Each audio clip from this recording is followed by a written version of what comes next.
There's a good fish.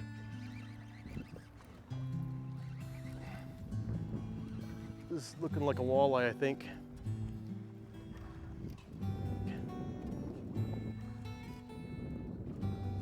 What do we got here? Oh, there's a nice walleye, Brad.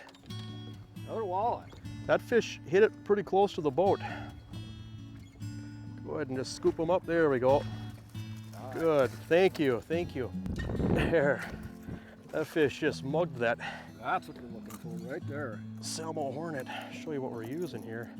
That's the bait, and here's the pattern. I mean, isn't that a beautiful walleye? This is fun fishing. These fish are about as aggressive as walleyes get.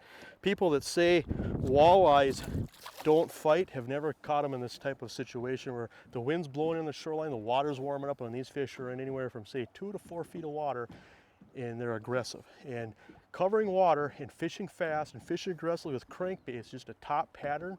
It's very effective, but most of all, it's a lot of fun. We're going to share some tips on that today. Jason Mitchell Elite Series Rods brings you the Daily Log Entry.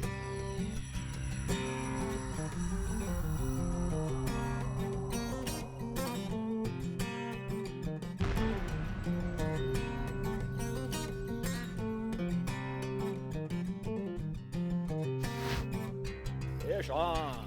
There you go. How does that one feel? I'd like to think walleye. Yeah, Making that's, those runs like a pike. oh, that's a beauty, Brad. That's a beauty. I think I'm seeing some gold in the water there. Yep. Oh, man the net here. That is a beauty, huh? Wow, look at that fish. Beauty. That is a nice fish. White tip, dorsal fin. Yep, that's a good one there. Take your time there. Yep. Wow. Yeah, isn't that a fun way to catch them though? I just never get tired of this. It doesn't. It never gets old. Oh, I almost botched it. There, we got him. Woohoo! There. Nice. Good fish. Nice looking fish, Brad. Look at this. Fish untangled here. We'll show you what we're doing. Isn't that a beauty? Oh, Nice work. Fat walleye there. Nice work. Nice. Look at the players here, and that Hornet you're using is getting a little beat up. But you know, a big thing too is when you're fishing like this, I always encourage people to do is really focus on your retrieve. I mean, there's a time for a really fast retrieve. Sometimes that's a trigger. We'll get this fish in the water here. And there's also times to where mixing it up can really pay off dividends. And what I mean by that is, you know, you can cast out, you can reel, but by popping the lure, a lot of times that'll pull fish into you. By stopping the lure, a lot of times that'll be a trigger. But just getting that cadence down. And so a lot of times, you know, you have a couple different people in the boat, you can figure that out pretty quick by just watching what that guy's doing. If he's catching fish, he's reeling fast, match up your lure speed. But that cadence or that speed is way more important than color. A lot of times people catch a few fish, then they look at the color the guy's using, they switch colors right away. But usually speed is the most important trigger. That's the most important variable to control right away or to experiment with right away. But the other thing too is that happens a lot, especially early in the years when the fish are really going on a slow retrieve, is after you catch a few fish, you tend to get excited, you tend to reel faster. So a lot of times mentally I gotta tell myself, okay, slow down, calm down, you're excited, but get back into that rhythm where you just got that mojo going. And you know, definitely something to experiment with. A lot of times people make such a big deal of it, all these different variables, and they don't experiment with their retrieve, and it's one of the most important things of the day. Let's catch another fish. Let's do it.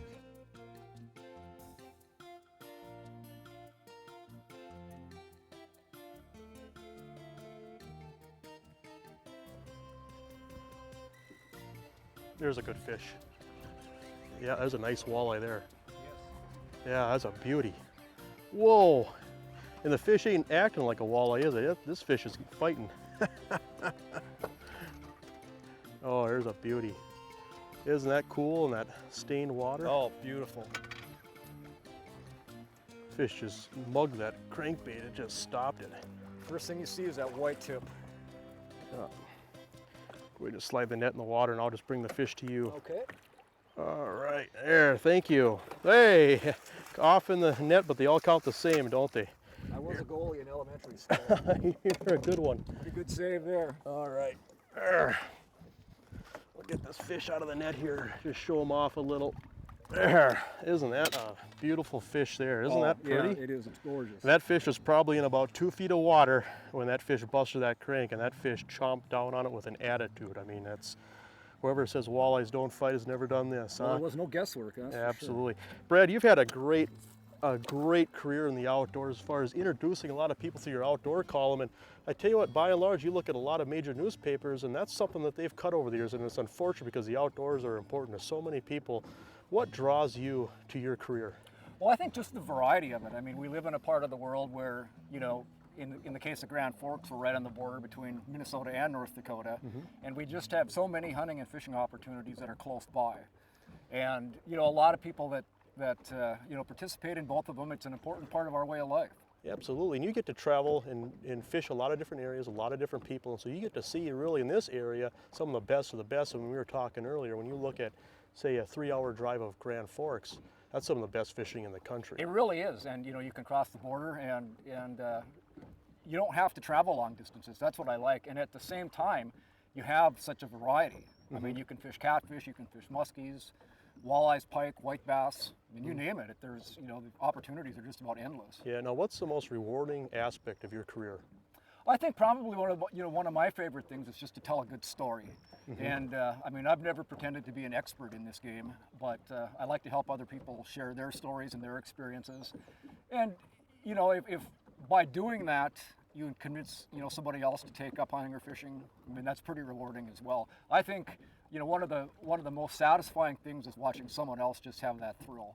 Yeah, and that is so important. You know, you look at what hunting and fishing has done to both of our lives, not just from a career or professional standpoint, but just from the enjoyment. That's why, you know, a lot of people get up in the morning, why they go to work and why they do the things they do every day is for days like this out on the water. And if we can get more people doing that, which I think a lot more people have done that over the years from, you know, the excellent work that you've done with your column, you know, that's good stuff. We can't have enough of that, can we? No, you can't. And I mean, you look back on some of those experiences, you know, days on the water that you've had, you know, even days where you might have a mishap, you know, something like that. I mean, they're experiences. They're things you can laugh about and share. And you look back on them and you treasure them. You really Absolutely. do. And like I say, I mean, we're just lucky that we have so much variety to do that here. Let's go make some more memories. Let's do it. All right. Oh, there's a heavy fish. Walleye. That fish was way up there. Just stopped it. That fish might have been in a foot of water, you know what? It's amazing how shallow they can be. And that's pretty unorthodox, isn't it? I mean, this isn't what people typically consider walleye fishing, is it? Well, you know, for myself, I grew up in northern Minnesota where Whoa, look at them fight now. where you live by the spinner and minnow, and you know, the first time I ever saw anybody fishing like this in shallow water, Yeah, I couldn't believe it. yeah. It was just completely unlike anything. Yeah, and I guess it probably depends on the lake. Obviously, in the Dakotas, we have a lot of these shallow dish bowl lakes where there's a lot of activity on the shorelines, and so you can run and gun. The fish are scattered, and so you can find them with crankbaits, and the fish are just in shallow water. But we encounter this in South Dakota, Glacial Lakes area, Big Stone, Lake Traverse, and a lot of those sloughs that now hold good walleye populations. Western Minnesota has some of those shallow bowl lakes. Devil's Lake obviously is, you know, caster's paradise, but you know, there's a lot of situations where this is a pretty proven technique, and talk about fun, but it is unorthodox. It is, but you know, the thing that I find neat about it is I mean, these fish will act like pike sometimes. Oh the yeah, walleyes, they just absolutely. about rip the rod out of your hand. This fish here just mugged it.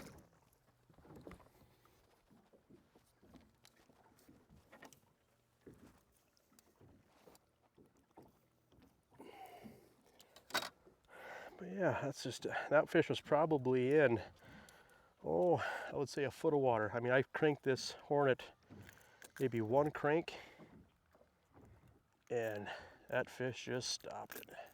Bright sunlight, middle of the day, go figure. Goes against everything you'd ever Absolutely. read about walleye fishing. Yep. We'll get this fish in the water. Excellent. Here's a good fish. That fish came up and hit it right at the boat. I'll tell you what, just put the net in the water there. Okay. There you go. There, thank you. Nice. All right. There, thank you, sir. Got to watch that fish come in and hit it. Yeah, that's cool when they follow it up. Is. I'll show you a little bit too what we're doing here. That crank in the net, but yeah, that's good dinner, huh? Definitely. But put that fish in the water. The thing about pitching crankbaits too is, at least it helps me, is visualize what the shoreline in front of you is. You know, sometimes the shoreline itself will give you cues as far as if there's rock on the shoreline, if there's a cut bank, but a lot of times, you know, if there's some wind, for example, if there's stain in the water, these fish will position a little bit higher up off of that break line where they'll come out and chase cranks. But sometimes too, like right now it's starting to go flat, we were losing the wind that we had earlier, and a lot of times what will happen then is these fish will tuck in on those breaks more so. And so I tell you what, one thing to really experiment with that can work really well is, instead of casting straight at the shore, for example, is try to get up in that dip or into that cut where those fish seem to be holding and casting parallel and then bringing it back. And so that's something to consider too. But by and large, when you have a stair-step ledge, you know, use a crankbait that's got a bill on it. Like the lure here, or we're using today, that's just a number 5 Salmo Hornet, and that's a phenomenal walleye bait. But you know, if they're not tucked on these ledges or tucked on these breaks, another thing to consider too, a lot of times when we're catching shallow water walleyes, are on weeds. And what's interesting is, as these weeds progress, as the summer wears on, is that window of open water gets narrower and narrower as the summer wears on. And so early in the spring you might have this much water between, say, the tips of the cabbage and the surface, and then a little bit later you got this much. And so a lot of times, if we're fishing weeds especially, you know, running shallow runners over the tops of those weeds in that open water, even if it's 6, 7, 8 feet of water, that little bit of open water in the tops of the weeds will hold fish, or they'll come up and hit that lure. But if you're not dealing with weeds, generally you want to build lure that'll clip and get into those break lines. And so that's something to consider, is, you know, experiment with the angle that you're taking as far as casting to the shore or parallel with the shore, different angles, so that you just keep that lure in front of the fish. I'll tell you what, I'd like to thank you also for the excellent work you do as far as being an ambassador to the outdoors. A lot of these things that we talked about today work great on Devil's Lake. They can be applied to a few other places as well, but whenever you get in a situation where you can cast crankbaits into 2 feet of water and catch walleyes like this, the fun factor is probably the biggest thing that separates this from other presentations. This is just a fun, great way to catch walleyes. I don't know how anybody can enjoy this. It really is. I mean, it's very interactive. I mean, you get to watch those fish strike. Oh, you're doing something? Yeah, it is. It's been great fun. So I appreciate you having me out today. Absolutely. Let's catch a few more.